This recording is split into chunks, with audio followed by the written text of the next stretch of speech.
So the Falcons did a thing.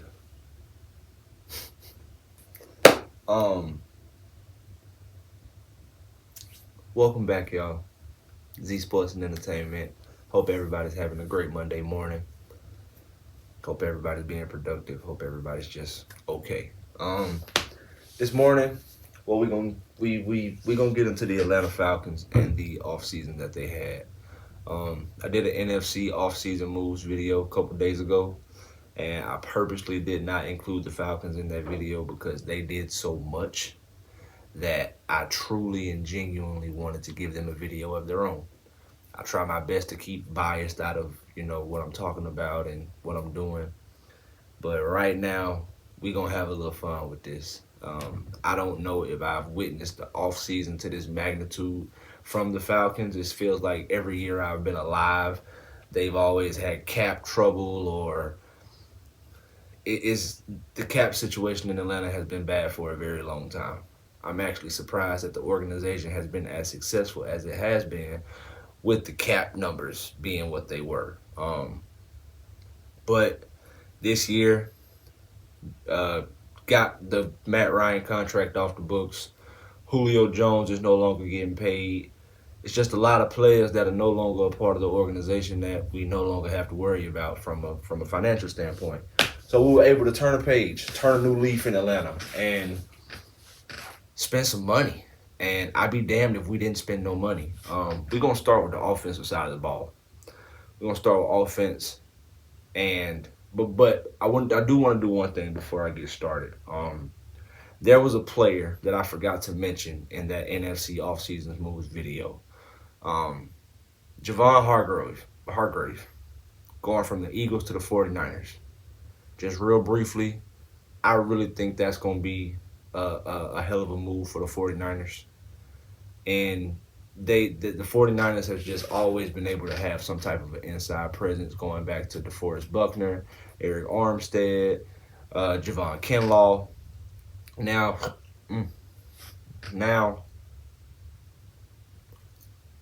what is that? Anyway, Javon Kinlaw. Now you're adding now you're adding Hargrave. Broke the bank 4 years. I want to say 80-something million, 20+ million a year. I feel like he's going to be a plug and play type of guy. Not really going to affect the scheme that much. I'm sorry, y'all. I got something stuck in my tooth, and it's really bothering me. Bam, got it. Thank y'all. Anyway, Javon Hargrave, defensive tackle, 49ers, hell of a move. I apologize for forgetting you in the first video, man, but we got you. Back to the Falcons. Offense. Let's start with the quarterback position. They bring in Taylor Heineke. Marcus Mariota out, Taylor Heineke in. It was announced that Desmond Ridder is going to be the starting quarterback going into training camp. It's going to be good to see him getting first-team reps all throughout the offseason, into training camp, preseason. He's also going back to number 9, so he will not be number 4. He will be wearing number 9 again this year. Him and Taylor are probably going to somewhat battle it out, but I do think Desmond is going to have enough of a long enough leash to start the season week 1 starter. Not really too worried about that. I think he'll be fine. It's the progression thing with Desmond. Is pretty much, we know he's a good player. We know he's got the IQ in between the ears. He has everything that he needs to have. It's just one of those things as far as, can he become, is he an NFL talent? How far can his mind take him as far as being successful, in my opinion? He did look good in the 4 starts with a limited roster. He did what he did last year with no Kyle Pitts. One of the biggest things for me when it comes to Desmond Ridder versus Marcus Mariota last year was turnovers. I don't believe Desmond Ridder turned the ball over not one time in 4 starts. Compared to Marcus Mariota, nothing against Mariota. I think he played exceptionally well for us, with him not starting for 2-3 years in Vegas, Oakland, whichever you want to say. but it Desmond Ritter should do fine this season. And if he doesn't, we got Taylor Heineke right there ready to go. He's ready. And we know he's ready. We don't need to see what he can do in training camp. We you know what you get with Taylor Heineke. Nothing really in the running back position. We still got Tyler Algier, still got Cordell Patterson, still got Caleb Huntley. So we got horses. Still got Avery Williams. So we got horses. We did re-sign Keith Smith, fullback. Arthur Smith likes fullback, so as long as he's the head coach, we probably gonna have a fullback on roster. The wide receiver position. Hopefully Drake May. I said Drake May. Lord have mercy. Hopefully Drake London can take that next step into being one of the top targets in the league. I know we are a very run heavy offense, but hopefully London can assert himself as a dominant force. He showed flashes last year, and I think he's gonna continue to get better. What I'm curious to see with this receiving core is trade Calvin Ridley. We don't re-sign Zacchaeus, who signed with the Eagles a couple days ago. Before free agency, I want to say all we had was Drake London and maybe Frank Darby. And I'm not even sure if we still have Frank Darby. I'm going to be 100% honest with you. But I like what we did at the receiver position. We signed Mac Hollins from the Raiders. Had a career year last year. Nice big target. Almost has the body of a tight end, but can still do receiver things. Great blocker on the edge. I think he's going to be an amazing compliment to Drake London, and I feel like he's going to be a very reliable target for Desmond Ritter. Also, we bring in Scotty Miller, speedster out of Tampa Bay.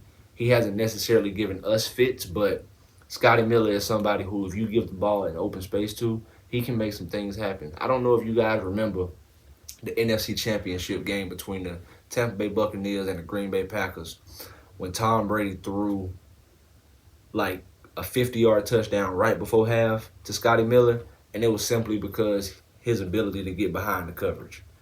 If Desmond Ritter can put enough air under the ball and he can get that thing out of there and get the ball in Scotty Miller's hands with space, I feel like he can be a great addition to this team. Nice slot guy who can just make things happen, period. Tight end position. We are loaded at tight end. You get Kyle Pitts back out of injury. We trade only a 7th-round pick for Jonnu Smith from the Patriots. That's Arthur Smith's boy. He was with him in Tennessee, so he knows what he's getting. Jonnu Smith is going to bring a different dimension to this offense. He's going to allow Kyle Pitts to line up wide in the slot. He can line up what we're able to do with our flexibility from a tight end position is scary. Kyle Pitts. Kyle Pitts, Jonnu Smith. Michael Pruitt surprised the hell out of me last year. John Fitzpatrick, 7th-round draft pick out of Georgia last year. Parker Hesse, who we still have under contract. Anthony Ferschker. We have a lot of tight ends. And I'm not sure if Michael Cole and Ferschker are still under contract. But I'm pretty sure if they're not, they will be in training camp. I really like what we've done offensively, especially with us, locking up Chris Lindstrom and Caleb McGarry for the next 3 to 5 years. We're putting ourselves in position to be successful. We are. We're putting ourselves in position to be extremely successful. The only reason I'm looking at my phone, guys, is I just really want to make sure that I cover everything as far as the offense went. Yeah. That's what we got. I mean, we still need a left guard, because right now we Jake Matthews, left guard is a question mark.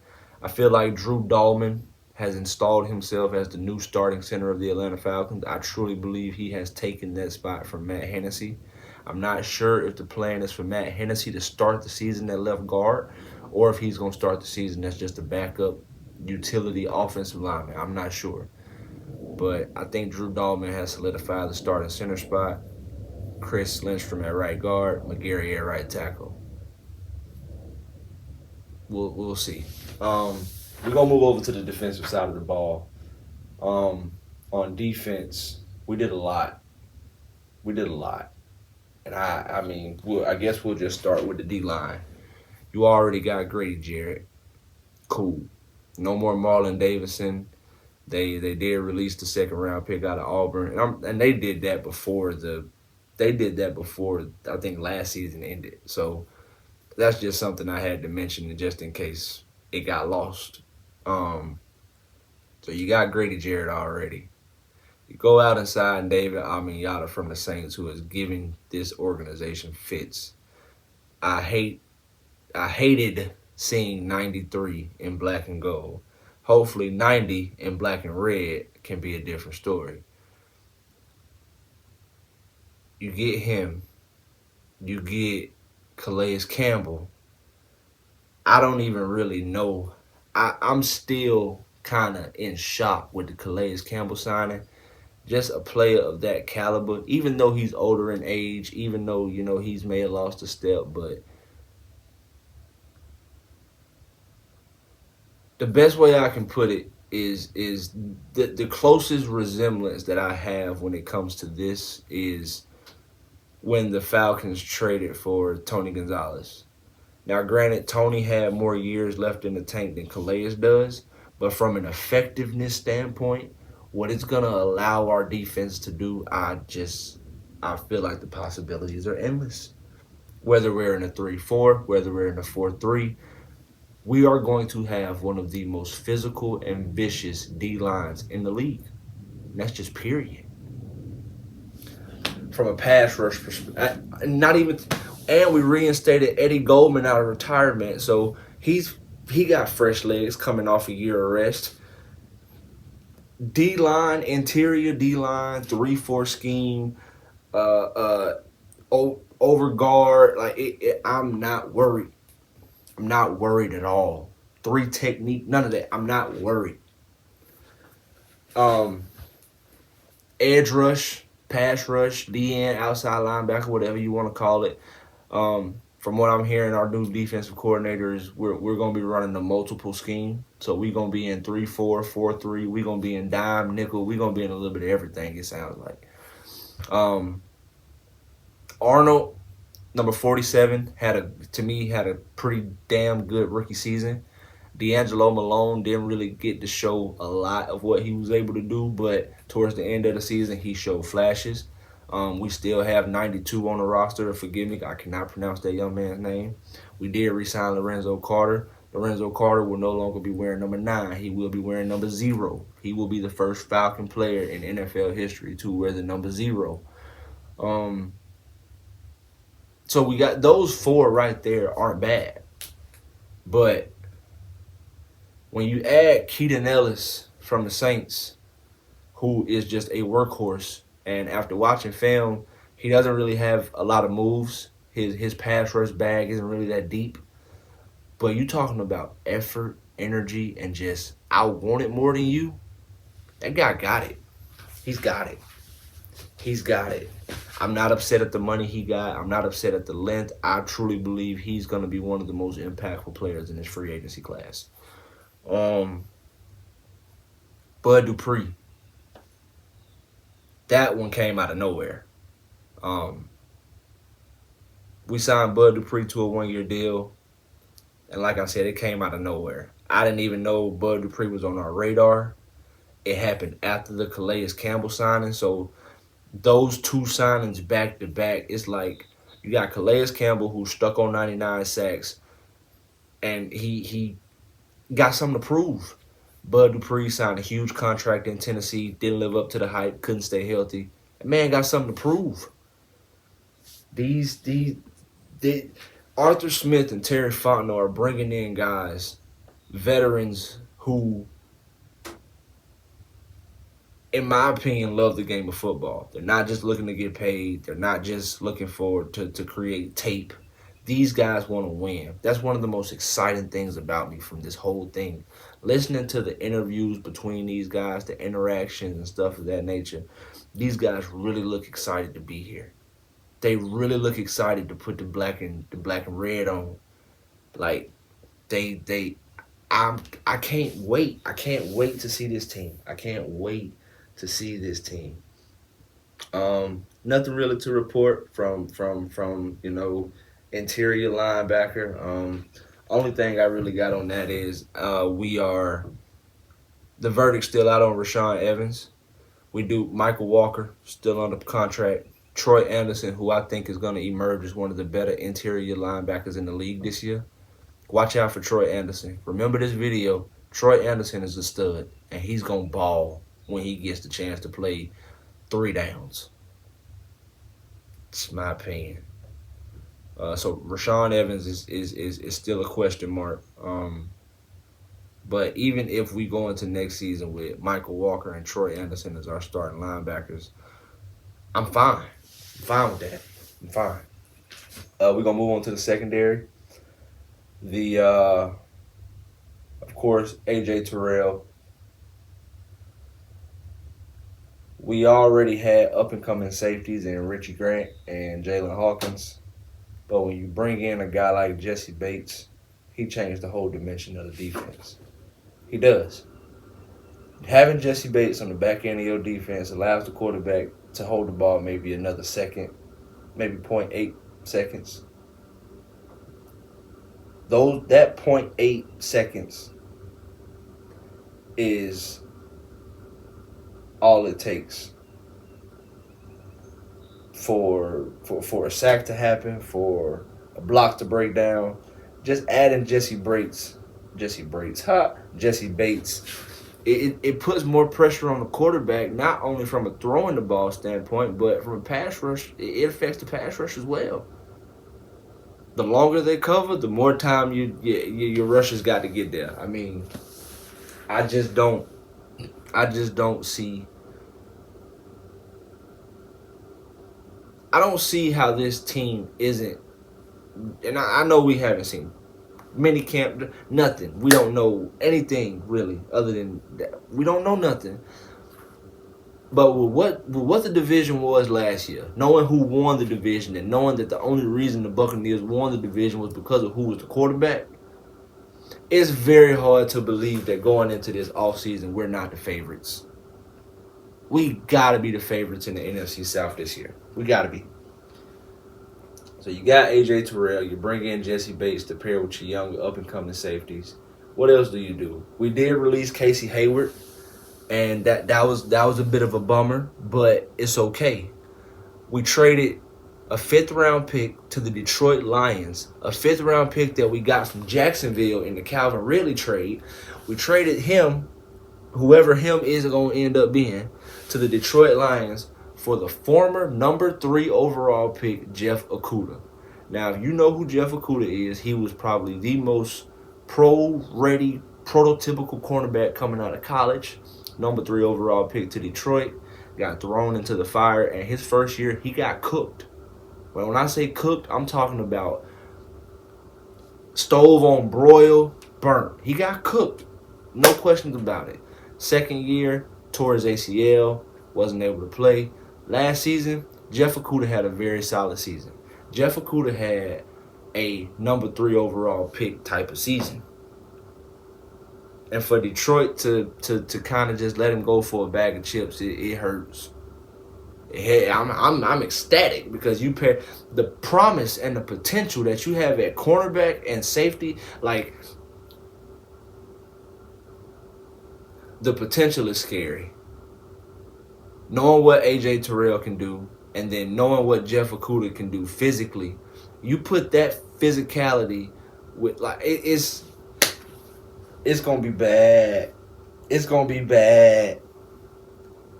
It's gonna be bad, guys. It's gonna be bad. I love the direction the team is heading.